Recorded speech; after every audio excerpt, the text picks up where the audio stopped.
until 1940, May 10th, when the Germans, having finished Poland, attacked Belgium and went around the Maginot Line in France to get into France.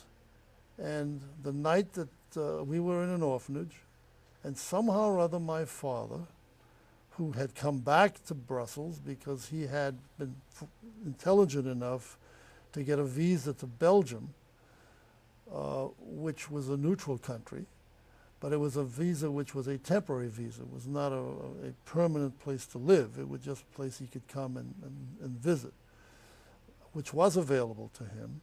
So since he knew he had to come back to get us, as well as get the family out of Germany, he did not go to Hamburg when everyone else went to Hamburg. He was able to get off the ship in Antwerp, went to Brussels, and lived with a Jewish family. And we celebrated my 4th birthday, which was that July. We celebrated my brother's 8th birthday, which was in December. And it wasn't essentially, Belgium was a perfectly fine place, except that, of course, I didn't have my mother. I didn't have my sister. But as a 4 or 5-year-old child, you don't really miss that. You have a big brother, and he takes care of you. But we saw my father on a regular basis in Brussels until after the invasion. There were 2 other orphanages in Belgium, which the Jewish community had arranged for the Jews who were coming to Belgium. The Kindertransport was organized by people who were in the receiving countries, not by the people in the countries where they were leaving. So England took in 10,000 children. Belgium took in 300. Holland took in about 400. Canada took in about 500. There were 20,000 offered. Eventually, about 16,000 from Austria, Czechoslovakia, and Germany actually were able to leave. So it left some, the United States took not one. They were not signed up to do anything. They basically had too many people in America who didn't want to have any connection to anything that was going on at that time. So in effect, the Kindertransport people who were in the other orphanages were able to get out on 2 cattle cars. And my father found out through the Jewish community in Brussels that these cattle cars were leaving. And at that time, I think the orphanages had like 92 or 93 kids, and they could hold 100 children. So my brother and I found ourselves on a train with 45 or 50 other boys.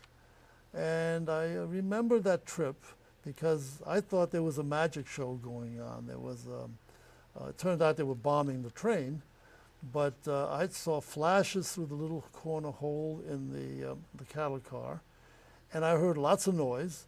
And there was a guy who was trying to divert our attention, so he pulled things out of his sleeves. So I thought it was a big magic show, and it wasn't so much later I discovered they were bombing when I reunited with a number of other people when I was in my 50s.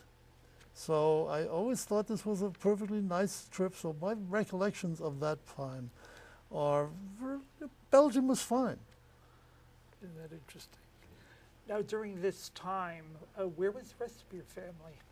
Well, they were in Frankfurt, trying to basically survive under the repressive government, which increasingly took away parts of their apartment to house other people. Their income was reduced substantially because the factory obviously was producing war shoes instead of shoes. And this was just basically, since it was a Jewish enterprise, there was no compensation for anyone who owned the factory. Only compensation was the people who worked in the factory. So we had no money. So they had to live as best they could with what had been saved. But it was basically they were trapped. Now, was there anybody that you recall or that you know about who tried to help your family?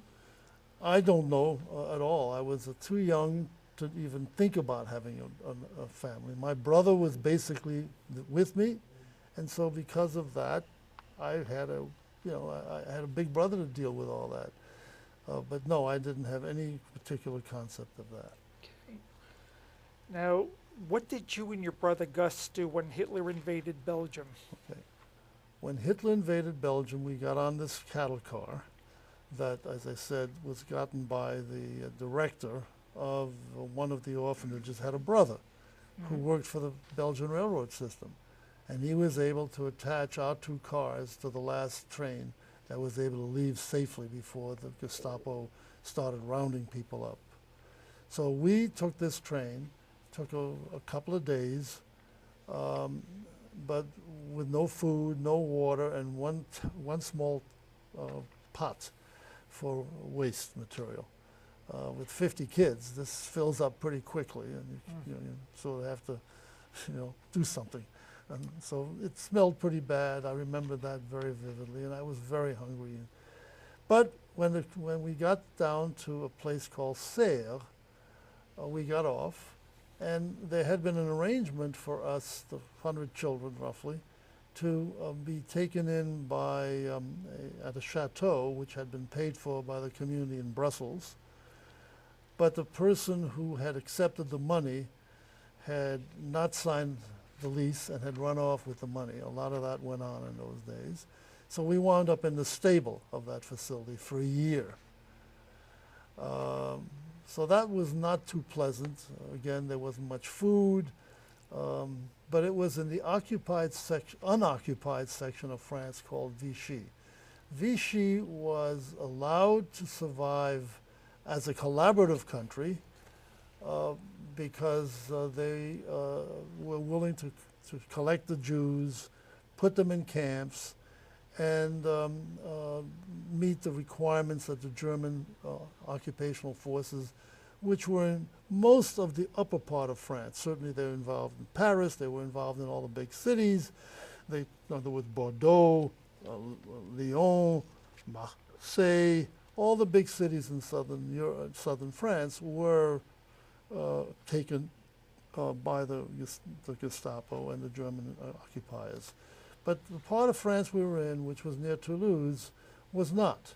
And so we were really just harassed by the French, but they could be bought.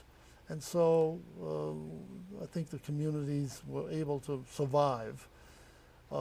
We then got the Swiss government, not the Swiss government so much, but the Swiss Red Cross, to provide for a place that was more suitable for a long-term orphanage.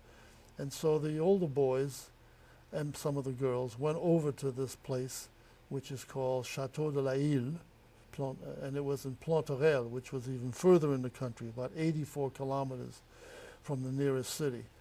And that's about 60 miles. But it was time for them to build the trains and so on. And then we went to La Île. So what was your brother Gus doing at this time? I mean, he was 4 years older, and in a way, he was a father figure. That's correct. My brother in Serres, he was one of the middle children. There were 3 groups of children. There were the older ones. There were the 12 to 15-year-olds, because the oldest child had to be under 16 on the kinder transport. And since we'd been in Belgium for a year, that meant that they left when they were 15. So some of them had actually turned 16 by that time. And the older children were the ones who went. Then there was the middle group, and they were sort of not doing very much. But the smallest children, and I was the youngest person in the camp, basically were allowed to do whatever we wanted. I mean, so, we sort of tried to invent games because we had nothing. But it wasn't until we went to La Île that we actually had organized things. And the older kids went to school, a French school, which was 2 kilometers away. My brother was apprenticed out to work in a bakery. So here he's now about 10 years old. He's working in a bakery. I'm 5 or 6 years old, and I'm just playing. I'm having a wonderful time. I got to know the farmers' kids who lived nearby, and I'd go there as a beggar. Please give me some food. And I made friends with one of the kids who was roughly my age, and who I, by the way, saw much later when I returned, who had been, my age. And so we recognized each other, and he invited me to his home. So I lived a pretty idyllic life. I didn't have to go to school. I played. I swam in the river nearby. I mean, we had a reasonable amount of food, but I managed to steal enough from very nearby farms so I could feed myself. And my brother would bring me bread, because he made bread in this factory. And unbeknownst to me, he also was a runner for the underground, which will be important later in my story, because he was running messages back and forth when he was going to be a baker, and then coming back on the to go to sleep at night. So he had a double job, and I had nothing. I just had a good time. Now, what happens when the Nazis took over in Vichy in late 1942? In late 42, oh, I have to intersperse before that a period with where I got to see my father again. When